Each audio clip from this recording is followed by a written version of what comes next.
Hello दोस्तों, आपका स्वागत है मेरे YouTube चैनल पर। तो आपने रिसेंटली एक न्यूज़ सुनी होगी जिसमें आपने सुना होगा कि AICTE अब जीपैट क्वालिफाइड स्टूडेंट को for their M Pharm study scholarship provide नहीं करेगा। तो इस न्यूज़ के बाद काफ़ी सारे स्टूडेंट टेंशन में हैं, क्योंकि हमारी फील्ड में ऐसे स्टूडेंट होते हैं जो फाइनेंशियली इतने अच्छे नहीं होते, तो वो एमफॉर्म की स्कॉलरशिप के बेसिस पर ही अपनी एमफॉर्म कंप्लीट करते हैं। तो after this news these student are so worried. तो आज की इस वीडियो में हम बात करेंगे कि इन स्टूडेंट को टेंशन लेने की ज़रूरत है या नहीं है। तो वीडियो स्टार्ट करने से पहले आपको मैं बता दूं, AICTE उन स्टूडेंट को स्कॉलरशिप प्रोवाइड करता रहेगा जिनका एडमिशन हो चुका है एमफॉर्म में, तो वो कंटिन्यू रखेगा उन स्टूडेंट की स्कॉलरशिप। लेकिन जो नए स्टूडेंट होंगे जीपैट क्वालिफाइड, जो एमफॉर्म में एडमिशन इस साल लेंगे, उनको AICTE स्कॉलरशिप प्रोवाइड नहीं करेगा। तो उन स्टूडेंट को टेंशन लेने की जरूरत नहीं है जिनकी ऑलरेडी एमफॉर्म चल रही है और जिनको स्कॉलरशिप मिल रही है। तो अब हम बात करते हैं नए स्टूडेंट की जो इस साल एडमिशन लेंगे आफ्टर क्लियरिंग जीपैट एग्जामिनेशन। तो उससे पहले हम समझते हैं कि AICTE और PCI के बीच ऐसा क्या कॉन्फ्लिक्ट आया कि AICTE ने जीपैट क्वालिफाइड स्टूडेंट को स्कॉलरशिप ना देने का डिसीजन लिया। तो ये कॉन्फ्लिक्ट आता है इंस्पेक्शन से। आपको पता है कि जो फार्मा फील्ड है उसको पूरा जो गवर्न करती है वो PCI गवर्न करती है, और जितना भी अप्रूवल होता है कॉलेजेस या यूनिवर्सिटी को वो PCI देती है।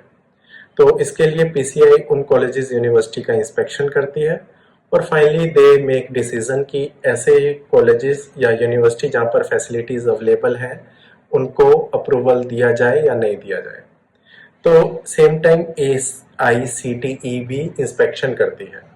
तो जहाँ पर PCI ने अप्रूव किया हुआ था, AICTE ने उनका अप्रूवल कैंसिल कर दिया, और ऐसे ही जहाँ पे AICTE ने इंस्पेक्शन करके अप्रूव किया हुआ था तो PCI ने कैंसिल कर दिया। तो इन दोनों के बीच काफी कॉन्फ्लिक्ट आ रहे थे। तो PCI ने सोचा कि फार्मा हमारी फील्ड है तो हम ही इसको गवर्न करेंगे। तो ये मैटर कोर्ट में जाता है। कोर्ट कहता है कि जो फार्मेसी है वो PCI ही गवर्न करेगी, क्योंकि PCI में ही फार्मा के फैकल्टी हैं और इस फील्ड को वो अच्छे से समझ सकते हैं। तो फाइनली ये पूरा का पूरा फार्मा फील्ड अब PCI के अंडर आ जाता है। लेकिन बात आती है फंडिंग की। गवर्नमेंट जो फंड देती थी वो AICTE को देती थी, क्योंकि AICTE का फुल फॉर्म है all India council of technical education, और जो फार्मेसी फील्ड है वो एक टेक्निकल फील्ड है। तो जितनी भी फंडिंग होती थी वो AICTE को होती थी, और AICTE से डिफरेंट कॉलेजेस और यूनिवर्सिटी को जाती थी जहाँ के स्टूडेंट को स्कॉलरशिप मिलती थी। तो अब PCI कैसे इन स्टूडेंट को स्कॉलरशिप देगा, तो ये एक बहुत बड़ा मैटर है। लेकिन अब मैं इसमें आपको अच्छी बात बताता हूँ कि आपको टेंशन लेनी है या नहीं लेनी है। तो पहले मैं उन स्टूडेंट को बताता हूँ ये बात जो जीपैट क्वालिफाई कर चुके होंगे और IIT BHU का एग्जाम देंगे। IIT BHU अपना एग्जाम कंडक्ट करता है और इनकी अपनी फेलोशिप होती है, ये अपने फंडिंग में से अपनी फेलोशिप देते हैं। और ये जो IIT है ये MHRD के अंदर आती है, ठीक है। AICTE के अंदर नहीं आती, ये MHRD के अंदर आती है। तो ये अपनी की पूरी पूरी स्कॉलरशिप अपने फंडिंग से स्टूडेंट को देता है, ये किसी AICTE पे डिपेंडेंट नहीं है। तो जो बच्चे जीपैट क्वालिफाई करके IIT BHU में एडमिशन लेंगे तो उनको स्कॉलरशिप की टेंशन नहीं है। अब बात करते हैं नाइपर की। नाइपर भी जो है मिनिस्ट्री ऑफ फर्टिलाइजेशन के अंदर आता है, फर्टिलाइजर के अंदर आता है। तो ये आप चेक कर सकते हैं। तो नाइपर भी अपने स्टूडेंट को अपनी तरफ से फंडिंग देता है, ये भी AICTE के ऊपर डिपेंड नहीं करता है।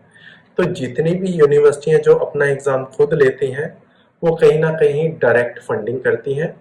तो ऐसे स्टूडेंट जो IIT BHU और नाइपर में एडमिशन ले लेते हैं उनको इस चीज की टेंशन लेने की कोई जरूरत नहीं है। और आपको एक और बात बता दूं कि अब जितनी भी गवर्नमेंट फैकल्टी है नाइपर या IIT, उनकी जो सैलरी है वो भी डायरेक्ट RBI से आती है, पीछे प्राइम मिनिस्टर ऑफिस से। तो इवन स्टूडेंट की भी जो स्कॉलरशिप है वो अब डायरेक्ट RBI से उनके बैंक अकाउंट में जाती है, तो AICTE के थ्रू नहीं आती है। तो IIT BHU और नाइपर के student they are totally safe. अब हम बात करते हैं कुछ गवर्नमेंट यूनिवर्सिटीज़ की या सेंट्रल यूनिवर्सिटीज़ की जो थ्रू पीसीआई या एआईसीटीई स्कॉलरशिप देती हैं। तो यस, इनके लिए एक टेंशन की बात है कि इन यूनिवर्सिटी कॉलेजेस को कौन फंडिंग देगा। तो यहाँ पे भी आपको एक अच्छी बात बता देता हूँ कि इनके स्टूडेंट को भी टेंशन लेने की जरूरत नहीं है, क्योंकि क्या होता है जब एक बजट बनता है स्टार्टिंग में ही एआईसीटीई बजट बना देती है कि हमें इतना बजट चाहिए सो दैट कि हम यहाँ के स्टूडेंट को स्कॉलरशिप प्रोवाइड कर सकें। तो बस अब ये जो अगर एआईसीटीई बजट बना के पैसा ले चुकी है गवर्नमेंट से, तो एआईसीटीई सीधा ट्रांसफर करेगी पीसीआई को। अगर उन्होंने बजट बना के फंडिंग नहीं ली है गवर्नमेंट से, तो ये सारा काम पीसीआई को करना पड़ेगा। उनको गवर्नमेंट को लिखना पड़ेगा हमें इतना बजट और इतना अमाउंट चाहिए सो दैट कि हम अपने स्टूडेंट को जो जीपैट क्वालिफाइड है उनको स्कॉलरशिप दे सकें। हाँ, ये हो सकता है कि इस प्रोसेस में थोड़ी डिले हो सकती है, लेकिन जो जीपैट क्वालिफाइड स्टूडेंट है वो अपना एडमिशन ले लें किसी भी सेंट्रल यूनिवर्सिटी, स्टेट यूनिवर्सिटी या कॉलेजेस जो कि पीसीआई अप्रूव है, अपना एडमिशन ले लें। हो सकता है कि उनकी जो स्कॉलरशिप है उसको आने में टाइम लग जाए, जैसे 6 महीने या 8 महीने बाद, क्योंकि सिस्टम को अरेंज होने में थोड़ा टाइम लगता है और फैसिलिटेट होने में थोड़ा टाइम लगता है। जैसे मैं जानता हूँ, मैंने भी एक फार्मेसी कॉलेज से ही फार्मेसी की हुई है, एमफिल की हुई है, तो उस समय वो कॉलेज अप्रूव नहीं था, लेकिन जैसे ही वो अप्रूव हुआ तो कुछ टाइम लगा हमें, मुझे खुद को पहली स्कॉलरशिप आफ्टर 6 to 8 मंथ के बाद मिली थी। तो आपको स्कॉलरशिप मिलेगी और डेफिनेटली मिलेगी, लेकिन ये हो सकता है कि आपको डिले मिले और आपको पूरी की पूरी 6 या 7 महीने की स्कॉलरशिप एक बार में आए। तो बच्चों को टेंशन लेने की कोई ज़रूरत नहीं है कि एआईसीटीई ने स्कॉलरशिप बंद कर दी है तो अब उनका ख्याल कौन रखेगा। अगर आप आज की डेट में एआईसीटीई को ईमेल करके या फ़ोन करके पूछेंगे तो वो यही रिस्पांस देंगे कि जो स्टूडेंट 2022-23 में एडमिशन ले चुके हैं तो उनकी पूरी स्कॉलरशिप का ध्यान एआईसीटीई रखेगी, क्योंकि वो ऑलरेडी फंडिंग ले चुके हैं उनके लिए गवर्नमेंट से। लेकिन जो 23-24 में एडमिशन लेने वाले हैं उनको ये स्कॉलरशिप प्रोवाइड नहीं करेंगे, उनको पीसीआई प्रोवाइड करेगी और पीसीआई को इसके लिए गवर्नमेंट से फंडिंग लेनी पड़ेगी।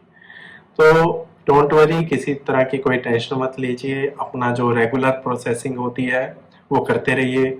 और जीपैट के लिए मैं आपको बेस्ट विशेस देता हूँ कि आपका क्वालिफाई हो जाए और आपको अच्छी अच्छी यूनिवर्सिटी कॉलेजेस में एडमिशन मिल जाए जो पीसीआई अप्रूव हो और आपको स्कॉलरशिप मिल जाए। So please guys don't worry, ये आपके लिए सोचने का वो नहीं है, ये पीसीआई को सोचना है कि उनको कैसे करना है, और डेफिनेटली आपको स्कॉलरशिप मिलेगी अगर आप जीपैट क्वालिफाइड करते हैं।